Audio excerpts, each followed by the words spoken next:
Hi, this is Drew Jones of Drew's Guitar Shop in Seattle, Washington, and what I have sitting in front of you is a Parker Fly.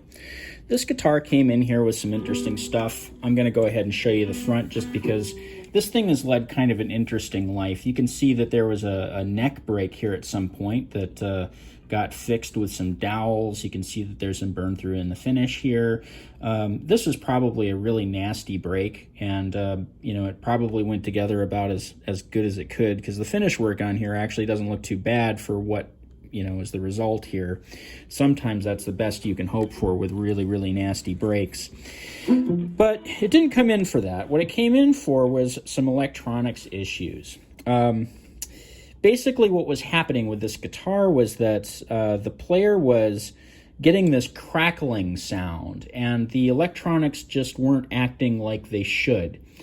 Now, Parkers are really complicated guitars. You can look in here and see that it's got this PCB. You can see this flex PCB cable. You can see all of this kind of non-standard stuff. Usually guitars are wired point to point with big components. They're kind of like putting together Duplo blocks as far as doing electronics repair is concerned.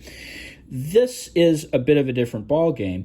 And so when somebody has something like this and they call me and they say, hey, I've got a crackling issue or something weird like that going on, I'm like, I just kind of put my head in my hand, Captain Picard style, and I go, oh boy, well, this is going to be a hard job. Well, this one actually kind of surprised me.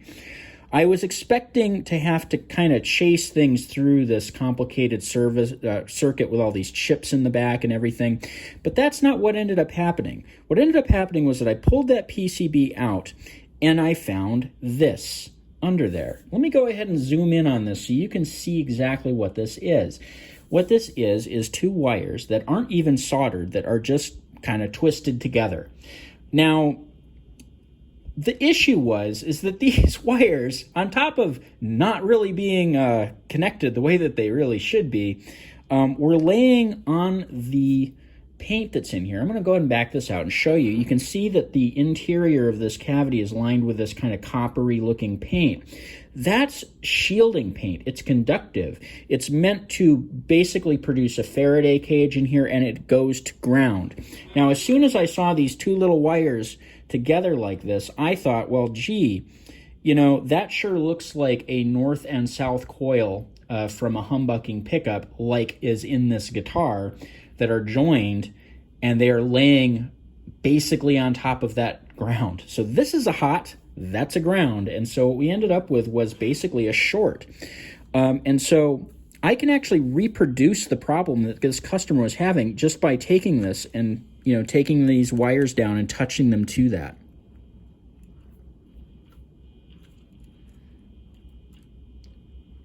You can kind of hear that crackling. You can kind of hear that change in the sound that you're getting. So this is basically what was going on, was that we had this thing and it was just kind of hanging out there, kind of floating above that shielding paint and occasionally making contact. This is like a best case scenario for finding an intermittent problem, is that you look in there and there's obviously something loose. There's obviously something hanging there that doesn't belong the way that it is. And that's what we have here.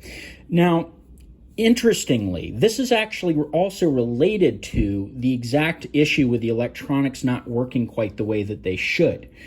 As soon as I saw this, I thought, well, gee, I'll bet you I know exactly what modification was made here. I know why that wire's hanging there. Now, let's go ahead and flip this over, and I'm going to show you. I'm going to unplug this, so sorry about that boom. But I'm going to show you how these guitars typically work. So this is your selector switch for your mag pickups here. Now, up, you should have a humbucker go in both coils. Down, you should have a humbucker go in both coils.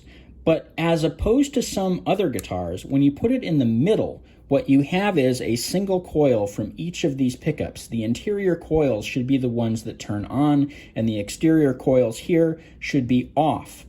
However, that isn't what we are getting with this guitar. So let me go ahead and I'll plug this back in and I'll show you what it is that is happening. So we go up, and we're going to tap, and you hear that nice loud boom that's consistent between both coils, that's how you know that both coils are on. It also helps to not lay whatever tool you're doing to do this over the coil that you're not testing. It's good to come out on the side like this so that you're not hearing the vibrations, kind of going through whatever tool it is. But that's definitely 2 coils full on. Let's go ahead and test the bridge pickup. Well, that's 2 coils full on. So far, this is working like normal. But when we go to the middle position here,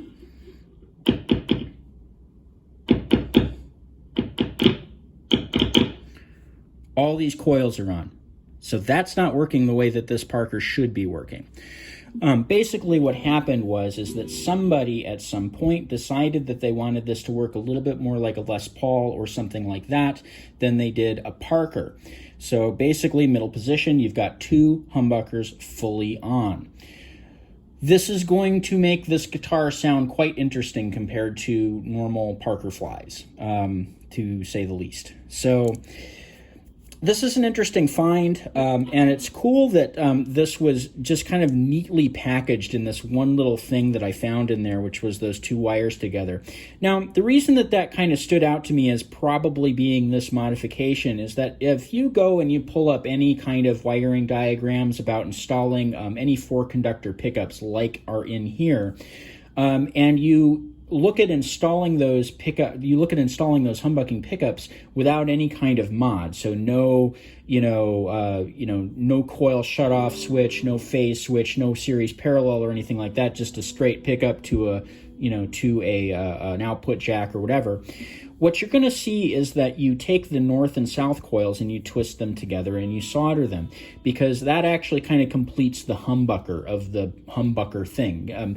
The magic in humbuckers being like modified to do other things actually works in the ability to be able to separate those 2 coils. But if you just run those 2 coils straight together, you just get a standard humbucker, which is what we have here. So again, seeing those 2 wires kind of twisted together just immediately kind of stood out to me as like, oh, this is probably what's going on. As soon as I turned it over, tested it, yep, that's exactly what's going on. So I guess the kind of thing that I kind of want to stick with you out of this video, if anything, is that if you are going to go into a guitar and do some wiring mods, and you have your idea in mind, for one thing, have the appropriate equipment to do it. So, having those wires in there not soldered like that basically is kind of an invitation for the ends of those wires that are twisted together to develop oxidization, which is going to prevent good contact. So eventually that connection itself would get to the point where it was kind of a little bit spotty. People think that we put solder on joints to make them conductive, but that's not actually what solder does. What solder does is it basically covers 2 pieces of metal that are already joined and already have contact with something that is going to keep them there, but also prevent those 2 parts of the circuit from oxidizing. So, really the solder is kind of having a twofold role of being a protective thing and also being kind of a glue. So, have your soldering iron handy and be ready to go. For doing solder work in guitars, I would normally recommend using like a 35 watt or a 45 watt, or anywhere between like a 35 and a 40 watt. Any of that stuff is going to work for you. You may be able to work with something a little cooler. You may, in some cases, want, maybe be able to work with something a little hotter without damaging stuff. But keep in mind that you can damage stuff in here, so don't go too hot. Don't take your 80 watt soldering iron to your back of your pots. So the other thing is that if you do see something like that in a guitar, you see something hanging out in there that's like 2 wires twisted together, basically, if something doesn't sound right, start taking a look at the manual or the specs on the guitar that you're going through and figure out how it's supposed to work, and then start kind of going through all of this different settings and seeing if those settings do what they're supposed to do. And what you might find is that those wires hanging out in there are actually connected to some kind of modification like this that are causing things to act non-standard. And if you find that, you may find that there's been a modification in there that you like or that you dislike, And you can make a decision at that point as to how you want to proceed, whether you want to keep it and just have it in the back of your mind, oh, this is the guitar that has that feature going on now, or you can go in there and now kind of have a little bit of a better understanding of what's going on and what you want to be different. So, both of those are good takeaways from this, I think. As it is, what I'm going to do is I'm going to wait on this customer to give me a call back and find out what exactly they want me to do, because I know that they have another Parker Fly. In fact, it's also in here right now getting some electronic work done.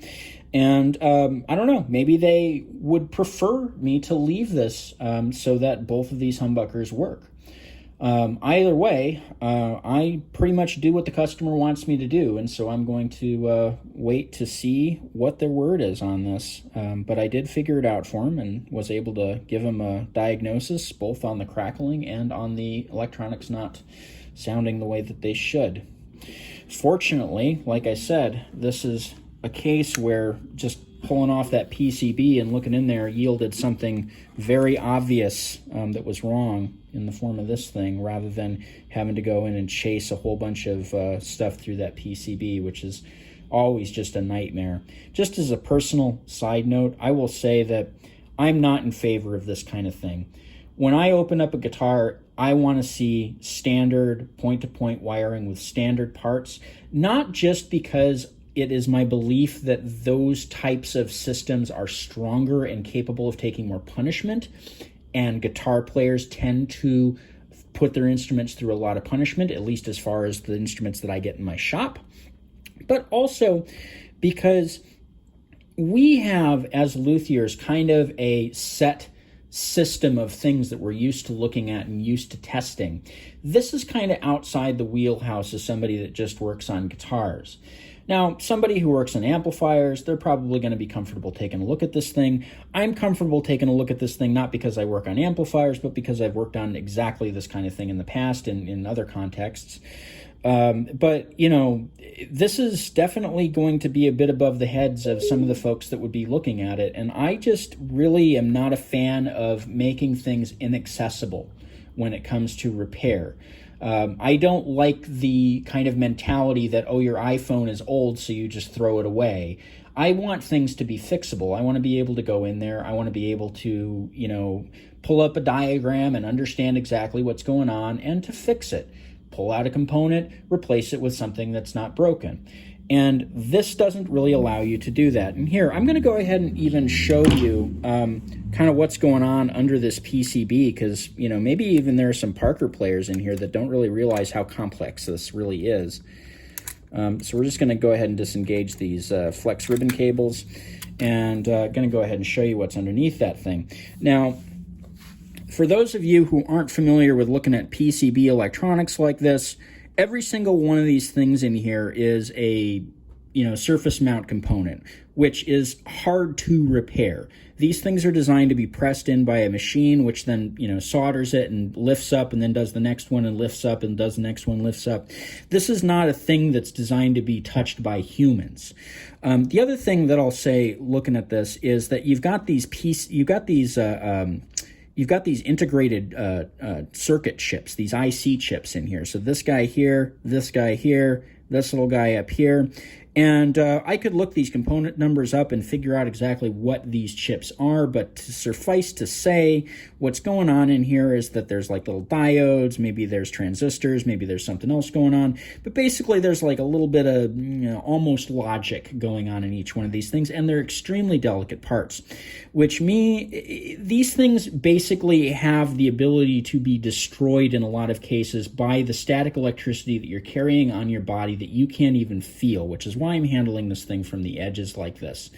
It's also not a bad idea that if you're handling something like this, maybe you want to ground yourself out on a grounded surface.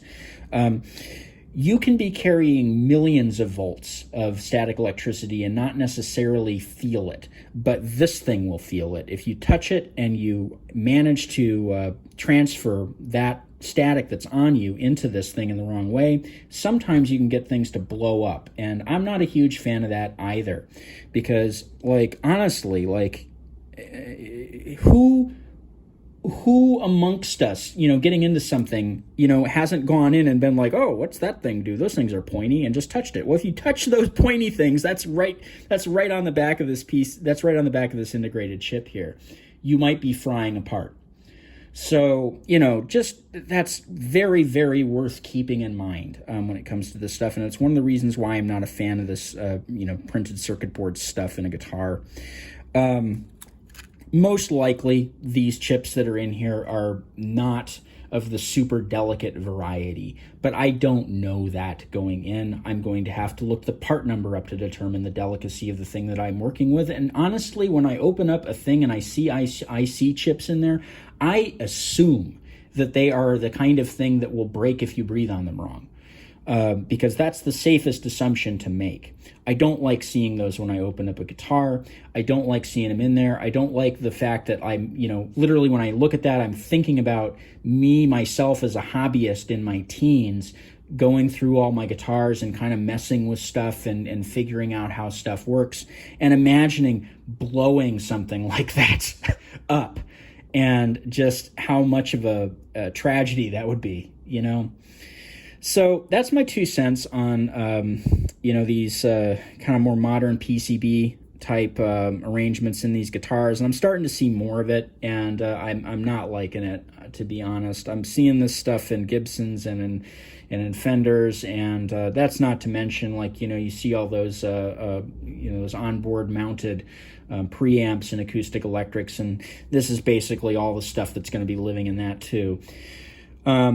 I understand that we're getting into an age of technology that kind of goes beyond the point-to-point wiring that we were seeing in the early 20th century, when it comes to this stuff. But I am also of the mentality that if something's not broke, you don't fix it.